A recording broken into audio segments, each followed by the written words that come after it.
Hi అండి, నమస్తే. Sharada Gudimetla YouTube ఛానల్కి స్వాగతం, సుస్వాగతం. ఈరోజు మనం కందతోటి లడ్డు ఎలా తయారు చేసుకోవాలో నేర్చుకుందాము. అమ్మ చెప్తుంది. Let's start. దీనికి కంద ఇలాగా చిన్న చిన్న ముక్కలుగా తరుక్కుని నెయ్యి వేసి వేయించుకోవాలి. ఓహోహో.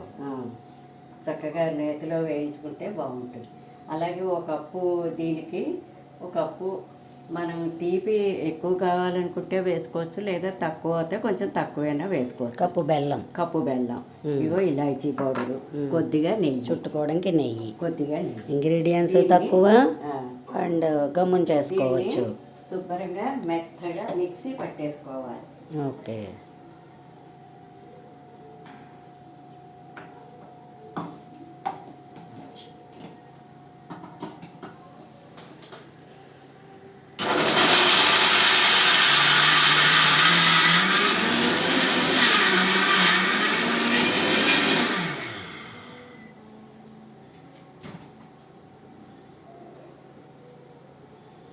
కొంత నలిగింది కదా, ఇందులోనే బెల్లం వేసుకోవాలి.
ముక్కలు తిప్పుకుందాం.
ఇలాగా కలిపేసుకోవాలి.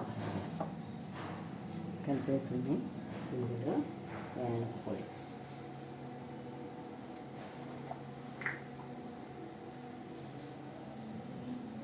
ఫ్లేవర్ కోసం యాలక్ పొడి వేసుకుంటే బాగుంటుంది. ఒకవేళ బెల్లం ఎక్కువైందని అనుకుంటే ఇంకొంచెం ముక్కలు వేసుకుని తిప్పుకోవచ్చండి. తక్కువైతే బెల్లం వేసుకోండి, ఎక్కువైతే ముక్కలు వేసుకోండి.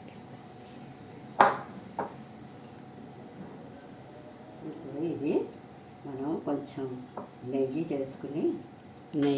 చేసుకుని ఉండలు చుట్టేసుకోవడమే.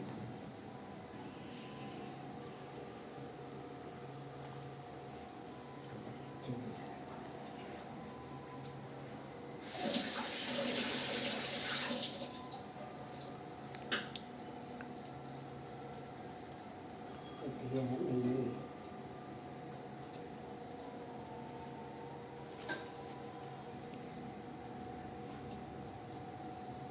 ఇది ఇలా రబ్ చేసుకుని ఉమ్.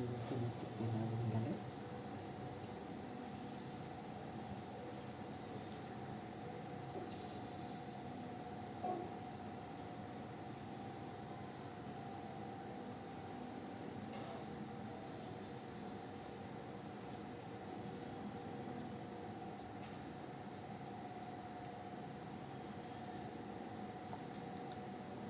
ఆరితే గట్టిగా అయిపోతుంది. ఉహుహు.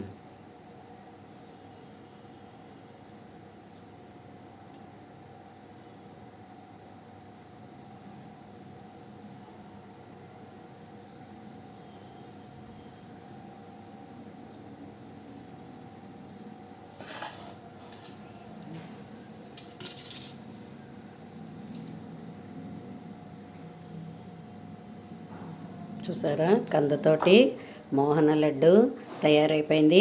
మీరు కూడా తప్పకుండా ట్రై చేస్తారని అనుకుంటున్నాను. మా వీడియోస్ కనుక మీకు నచ్చినట్లయితే లైక్ చేయండి, సబ్స్క్రైబ్ అవ్వండి. మరిన్ని వీడియోస్ కోసం చూస్తూ ఉండండి. కొత్త కొత్త రకాల వంటలు, పూర్వకాలపు వంటల్ని కూడా ఎక్కువ పరిచయం చేయడానికి మేము ప్రయత్నిస్తున్నాము. సో అందరూ కూడా ఈ కందతోటి లడ్డు చేసుకొని మీ పిల్లలకి, మీ ఇంట్లో వాళ్ళందరికీ కూడా పెడతారని ఆశిస్తున్నాను. రోజు ఒక లడ్డు తింటే చాలా ఐరన్ ఉంటుంది, ఓకే. పెరుగుతుంది కూడా. ఐరన్ ట్యాబ్లెట్లు వేసుకుని కన్నా ఇలాంటిది ఒక ఉండ తిన్నామంటే, ఒక లడ్డు తిన్నామంటే మనకి చక్కగా నెల రోజులకి సరిపడే ఐరన్ మన శరీరంకి చేరుతుంది. ఓకేనా? హెమోగ్లోబిన్ తక్కువైన వాళ్ళు అది కూడా వాళ్ళు తింటే మీకు ఇమీడియట్గా దీని యొక్క ఫలితం కనిపిస్తుంది. ఓహో, గుడ్ గుడ్, మంచిగా చెప్పారండి. Nice, thank you.